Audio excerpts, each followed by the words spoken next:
Shalom Aleichem and welcome to Online Smicha. There is a famous Gemara Megillah, Daf Hey Amid Beis, where it tells us that Rebbe was Bikesh Laker Tisha B'Av. He wanted to uproot the Yom Tif, or the fast of Tisha B'Av, V'loi Hoydoloi, but the Chachamim did not agree with him. And the Gemara goes on to say that he was looking to uproot, not Chas v'Shalom every Tisha B'Av, that's a halacha, but he wanted to uproot Tisha B'Av Shecholias b'Shabbos. If Tisha B'Av ever falls out in Shabbos, Rebbe held that you don't have to fast, and his reasoning was, Hoyil v'nitcha yitcha. Since it was already pushed off, it's already not going to be on the proper day because you don't fast on Shabbos. Forget about it. It's over. You don't have to worry about Tisha B'Av is not going to be fasted that year. However, the Chachamim did not agree with this theory, this philosophy, and the Chachamim, that's why the halacha is that if Tisha B'Av falls on the Shabbos, obviously on Shabbos you can't fast, but you will fast on Sunday. What is the reason? What's the discussion there? Rebbe held that once you don't fast already, once it's already pushed off, it's gone. We don't need it anymore. We don't need it to fast. And the Chachamim, and that's what the halacha is, we do fast.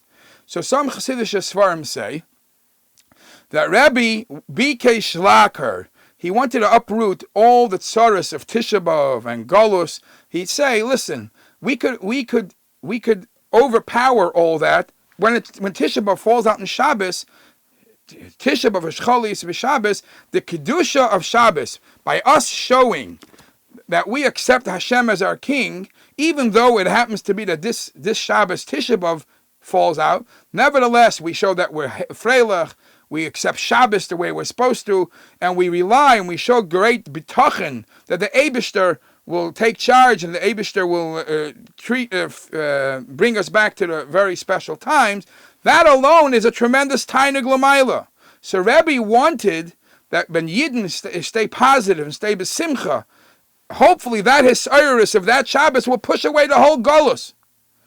However, the Chachamim didn't agree with him, because their opinion was that even if you're going to have a tremendous simcha on that Shabbos, and it's going to arouse maybe even an inner simcha, nevertheless, for it to bring the kates, that you need to have Hashem's extra additional help. And as long as we don't see it in front of our eyes, we cannot push away Tisha B'Av. Now, the Shemish Shmuel from Sachachav actually explains it like this, by asking another question.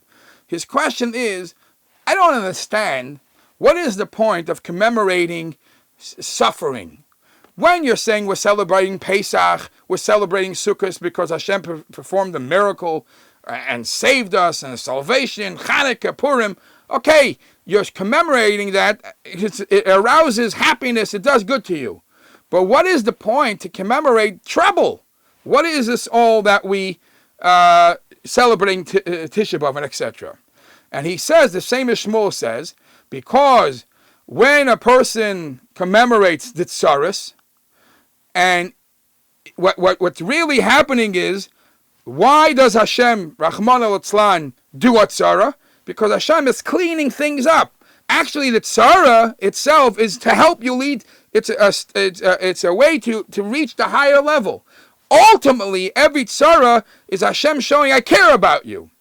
Says the Shemish Shmuel, so therefore, every year the day of the tzara comes, we want to tap into that positive energy, how Hashem wants us, and that's why Hashem is cleaning these items out of the way.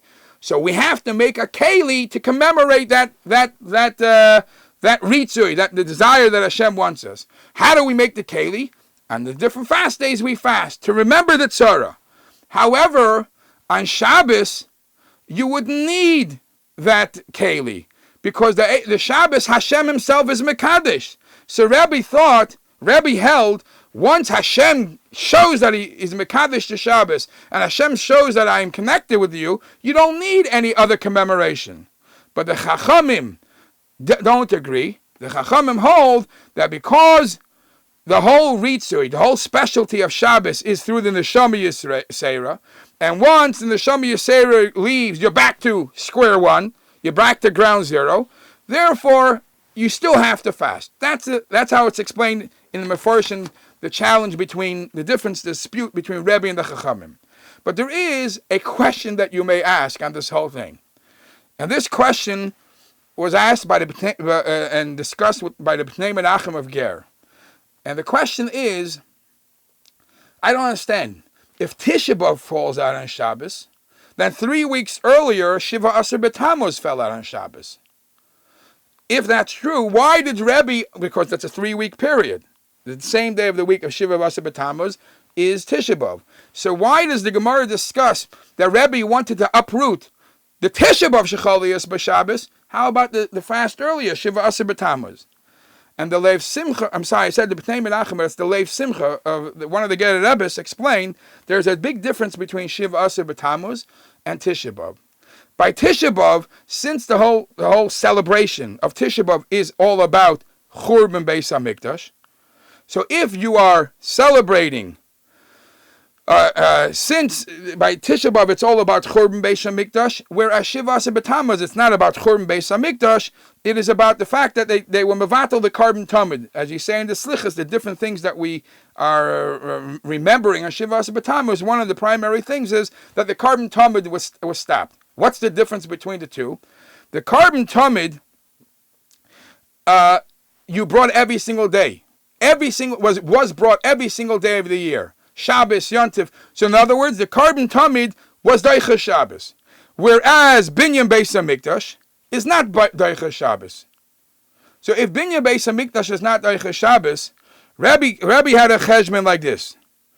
If Binyan, to build the Beis HaMikdash, is not Daicha Shabbos, how could the destruction of the Beis HaMikdash be Daicha Shabbos? So why should, in other words, let's push it all away. However, the carbon tamid, which anyways would be Daicha Shabbos, so therefore, min adin, you are allowed to fast on Shiva Asar B'Tammuz, which commemorates that point. There is another answer brought in the Sefer Igra de Pirka, Ois Tes. An interesting answer. He says that the Gemara says that Rebbe wanted to uproot Tisha B'Av. Why only Rebbe? What, from all the Chachamim, nobody else had that same feeling that once it's already pushed off, forget about it? Why Rebbe? So he says, Rebbe, we know the Gemara says, he is from the dynasty of Mishpachas Beis David. He comes from the royal family of Beis David. And there is a Chazal.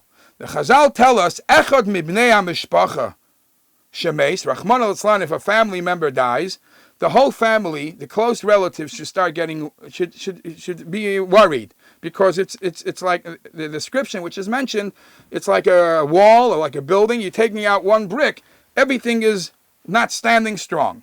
However, Noilad ben Zachar, however, a new child is born after one passes away. If a new child is born to this family, Nisrapa kol ha-mishpacha.